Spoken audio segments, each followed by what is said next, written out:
नमस्कार, दर्पण solution YouTube channel पर मैं प्रवेंद्र आपका हार्दिक स्वागत करता हूं। इस वीडियो के माध्यम से हम एनएमएमएस 2023 की फ़िक्स डिपॉजिट की प्रोसेस जानेंगे, किस तरह से हम फ़िक्स डिपॉजिट करेंगे। क्योंकि हमने साला दर्पण पर फॉर्म भर दिए हैं, फॉर्म अप्लाई कर दिए हैं, तो उसके बाद में हमें क्या प्रोसेस करनी होगी, ये संपूर्ण प्रोसेस हम यहाँ पर जानेंगे, जिसमें फ़ीस जमा कराने की स्टेप बाय स्टेप आपको मैं प्रोसेस बताने वाला हूँ।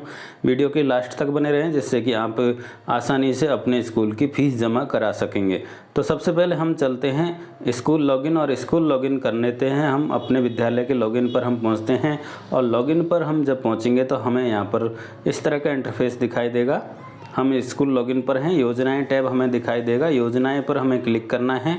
योजनाएं आपको दिखाई देगा स्कीम टैब के अंतर्गत हमें एनएमएमएस का ऑप्शन दिखाई देगा। आप जैसे यहाँ योजनाओं पर क्लिक करेंगे आपको सबसे लास्ट में एनएमएमएस दिखाई देगा। तो एनएमएमएस पर हम क्लिक करेंगे और यहाँ पर हमें 3 ऑप्शन दिखाई देंगे।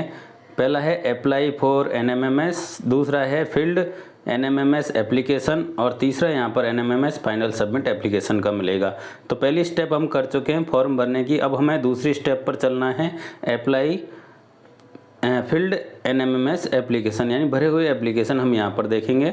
ऊपर वाले फॉर्म के सामने हमने सबमिट बटन पर क्लिक कर दिया है। इसी तरह से हमें सभी फॉर्म को एक एक करके सबमिट करना है। सामने डेट आ जाएगी कि हमने कब उनको सबमिट किया है। तो हमें सभी फॉर्मों को एक एक करके सबमिट कर देना है। सबमिट करने के बाद में हमें अगली स्टेप पर चलना है। तो अभी हम यहाँ पर एक एक फॉर्म को सबमिट कर रहे हैं। जैसे हम सबमिट करते हैं, student NMIMS application submitted successfully का मैसेज हमें इस तरह से दिखाई देता है। थोड़ी प्रोसेसिंग स्लो हो सकती है। तो हमें ये फॉर्म की लास्ट डेट 30 तारीख है, तो उस तक हमें ये काम कर लेना है। तो हम फॉर्म भरकर उसकी फीस भी डिपॉजिट कर दें, ये काम हमें करना है। जब भी हमारा ये फॉर्म सबमिटेड माना जाएगा, यानी कि पूरी जो प्रोसेस है वो कंप्लीट तभी मानी जाएगी जब हम इन फॉर्मों की फ़ीस जमा करा दें। तो फीस जमा कराने की प्रोसेस हम देखेंगे। तो हमने जितने भी फॉर्म भरे हैं सबको हमने सबमिटेड कर दिया है। अब हम अगली स्टेप पर चलते हैं। यहाँ पर सब सक्सेसफुली का मैसेज हमें दिखाई देगा। वापस योजनाओं में चलते हैं, एनएमएमएस पर क्लिक करते हैं। अब हम चलेंगे एनएमएमएस फाइनल सबमिटेड एप्लीकेशन। हमने पहली और दूसरी स्टेप कर ली है। अब तीसरी स्टेप है एनएमएमएस फाइनल सबमिटेड एप्लीकेशन। यहाँ पर जैसे हम क्लिक करेंगे हमारे सामने बहुत सारी लिस्ट दिखाई देगी, जिन जिन बच्चों के हमने फॉर्म भर दिए हैं, सबमिट कर दिए हैं। सामने व्यू दिखाई देगा, फॉर्म ओपन करके देख सकते हैं। तो इस तरह से हमारे सामने सारे फॉर्म आ गए हैं। अब इन फॉर्मों की हमें फीस डिपॉजिट करनी है। यहाँ पर हम SC ST को एक साथ काउंट करेंगे, OBC जनरल को एक साथ काउंट करेंगे। तो हम संख्या काउंट कर लेते हैं, OBC में और जनरल में हमारे कितने स्टूडेंट हैं और ST ST में कितने स्टूडेंट हैं। अगर कोई विकलांग है तो उनको भी हमें SC ST के साथ ही काउंट करना है, यानी कि फीस उनकी उस तरह से ली जाएगी, संख्या अलग से पूछी जाएगी। अगर कोई स्टूडेंट विकलांग स्टूडेंट है तो उसकी काउंटिंग अलग से करनी है।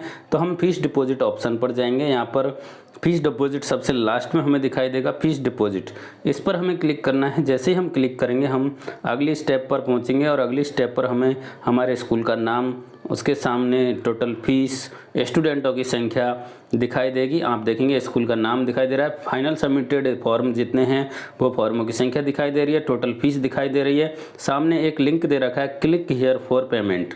इस लिंक पर हमें क्लिक करना है। यहाँ पर हमें डिटेल आगे सबमिट करते हुए अपना फॉर्म, जो फॉर्म की फ़ीस है उसे डिपॉजिट करना है। तो NMIMS final submitted application fees deposit की प्रोसेस पर हम आ चुके हैं। यहाँ पर चेक बॉक्स है, चेक बॉक्स पर हम क्लिक करेंगे और प्रोसीड बटन पर क्लिक करेंगे। तो हम यहाँ पर पहुँच चुके हैं SBI कलेक्ट ऑप्शन पर। SBI कलेक्ट ऑप्शन पर जाकर हमें फ़ीस का पेमेंट करना है। प्रोसीड बटन पर हमें क्लिक करना है। यहाँ पर टर्म्स दे रखे हैं जिन्हें हम पढ़ लें, आप भी पढ़ लें, और उसके बाद में आगे प्रोसीड बटन पर क्लिक करें। इनको सबको हमने पढ़ लिया है, इसके लिए यहाँ पर चेक बॉक्स हमसे कंप्लीट करवाया है। यहाँ पर सबसे पहले पूछा जाएगा स्टेट, हम जिस स्टेट से हैं, हमारा स्टेट है राजस्थान, तो हम राजस्थान सेलेक्ट करेंगे। टाइप ऑफ कॉरपोरेशन इंस्टीट्यूट, हम गवर्नमेंट डिपार्टमेंट सेलेक्ट करेंगे। यहाँ पर गवर्नमेंट डिपार्टमेंट सेलेक्ट किया और गो बटन पर क्लिक किया। हमने यहाँ पर राजस्थान और गवर्नमेंट डिपार्टमेंट सेलेक्ट करते हुए गो बटन पर क्लिक किया है। अगली स्टेप पर हम जाएंगे। तो अगली स्टेप पर हमारे सामने ओपन होगा, उसमें हम वापस से अपना डिपार्टमेंट सेलेक्ट करेंगे। यहाँ पर हम डिपार्टमेंट का नाम सेलेक्ट करेंगे, डायरेक्टर SIERT 8th सर्वे, डायरेक्टर SIERT पर हम सेलेक्ट करते हुए सबमिट बटन पर क्लिक करेंगे। आप देख लीजिए इस तरह से यहाँ पर SIERT सर्वे पर हमने सेलेक्ट करते हुए सबमिट बटन पर क्लिक किया है। तो इस तरह से अब हमने अगली स्टेप पर पहुंच रहे हैं। SIERT का यहाँ पर लोगो आपको दिखाई दे जाएगा। अब हमें यहाँ पर एग्ज़ाम फीस सेलेक्ट करना है। पेमेंट कैटेगरी एग्ज़ाम फीस है और एग्ज़ाम फीस को सेलेक्ट करने के बाद में हमारे सामने बहुत सारे ऑप्शन सामने आ जाएंगे। सबसे पहले स्कूल का नाम, हमें अपने स्कूल का नाम सही लिखना है। स्कूल का नाम हमें यहाँ पर लिखना है। स्कूल का नाम के बाद में स्कूल का एड्रेस है, स्कूल का डाइस कोड है, जर्नल स्टूडेंटों की संख्या जिनकी फ़ीस 50 रुपये है यहाँ पर लिखना है। जर्नल स्टूडेंट में जर्नल और OBC दोनों को काउंट करना है।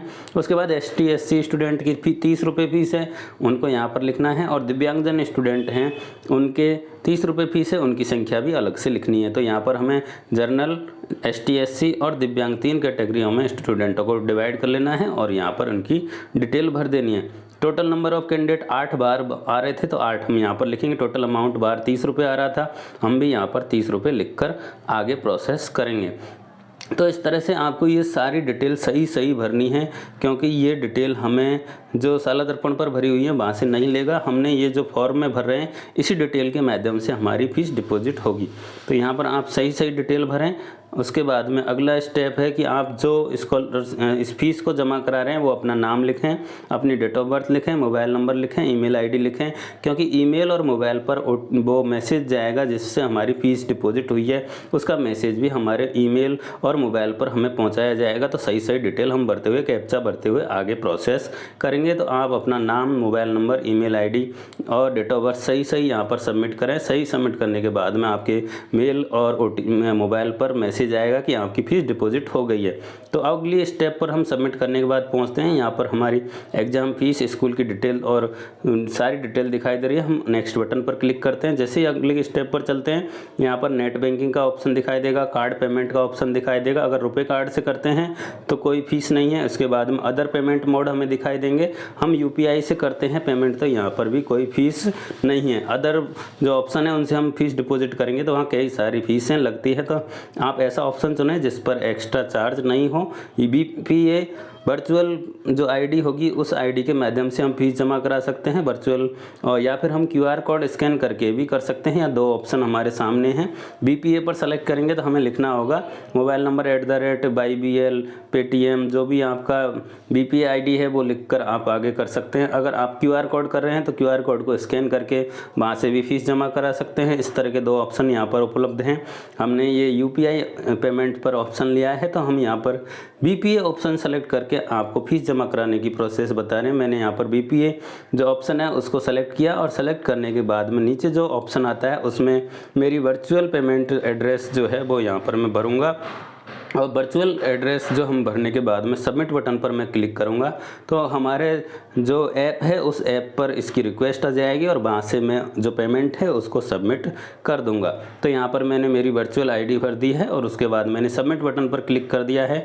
जैसे सबमिट पर क्लिक किया है यहाँ SBI कलेक्ट का रेफरेंस नंबर आ गया है और नीचे पेमेंट आ गया है, हमारी ID यहाँ पर शो हो रही है। तो इस तरह से आप इसको कन्फर्म करेंगे, सबमिट बटन पर क्लिक करेंगे। आप देख लें आपने जो वर्चुअल ID भरी है वो सही भरी है और सबमिट बटन पर क्लिक कर देंगे। तो यहाँ पर सबमिट बटन पर जैसे ही क्लिक करेंगे इस तरह का इंटरफेस आएगा। कलर यहाँ पर रेड सा पिंक जैसा आपको दिखाई देगा और टाइमिंग 5 मिनट का यहाँ पर चल रहा है। तो अगर हम इन 5 मिनट के अंदर पेमेंट कर देते हैं तो यहाँ पर ये ग्रीन हो जाएगा और जो हमारा टाइमर है वो ख़त्म हो जाएगा और पेमेंट सक्सेसफुली का मैसेज हमारे सामने आ जाएगा। अगर हमारा ये पेमेंट फेल होता है तो आगे हमारे सामने लिखा आ जाएगा कि आपका पेमेंट फेल हो गया है, आप दोबारा से ये प्रोसेस करें। तो हमें वापस से शुरू से ये पूरा प्रोसेस करना होगा, फिर हम इस फीस को डिपॉजिट करेंगे।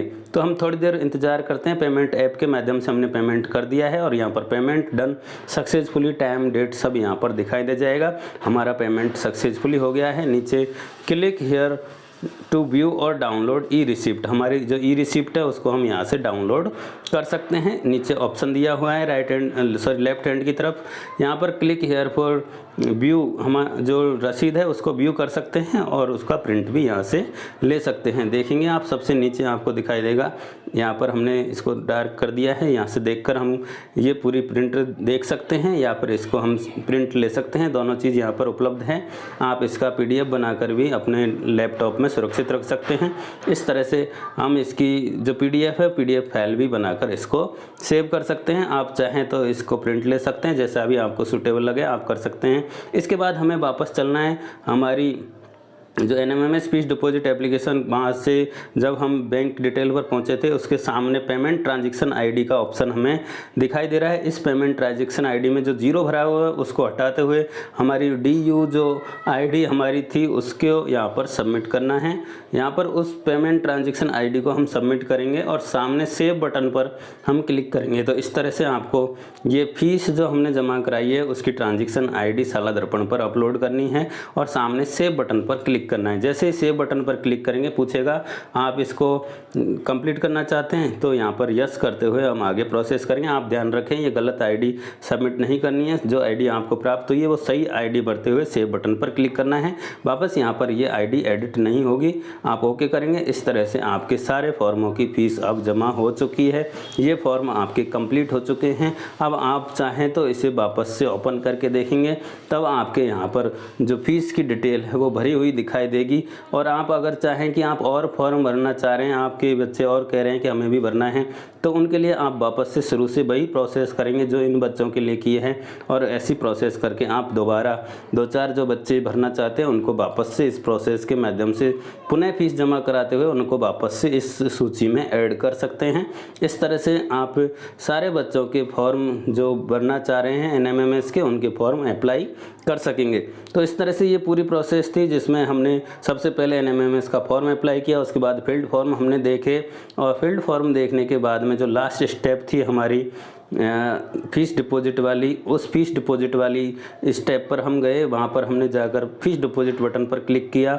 जैसे हमने फीस डिपॉजिट बटन पर क्लिक किया सामने हमारे स्कूल का नाम, बच्चों की संख्या, फीस हमें दिखाई दी और उसके सामने हमने डिपॉजिट किए गए फीस की जो रिसिप्ट हमें प्राप्त हुई पेमेंट ट्रांजैक्शन आईडी, उसको हमने सेव किया। अब हम दोबारा ओपन कर रहे हैं तो हमारे सामने वापस से वो स्टेप आ रही है। तो हम इसका मतलब है दोबारा से भी स्टूडेंटों को यहाँ सेव कर सकते हैं अगर हम नए बच्चों की फीस दोबारा से जमा कराते हैं। तो इस तरह से हम पूरी प्रोसेस कर सकते हैं। आशा करता हूँ आपको ये वीडियो पसंद आया होगा। वीडियो पसंद आया हो तो लाइक करें, कमेंट करें और अधिक से अधिक साथियों को इस वीडियो को शेयर करें जिससे कि वो आसानी से अपने स्कूल की NMMS की फ़ीस जमा करा सकें। वीडियो देखने के लिए आप सभी का बहुत बहुत धन्यवाद। जय हिंद, जय भारत।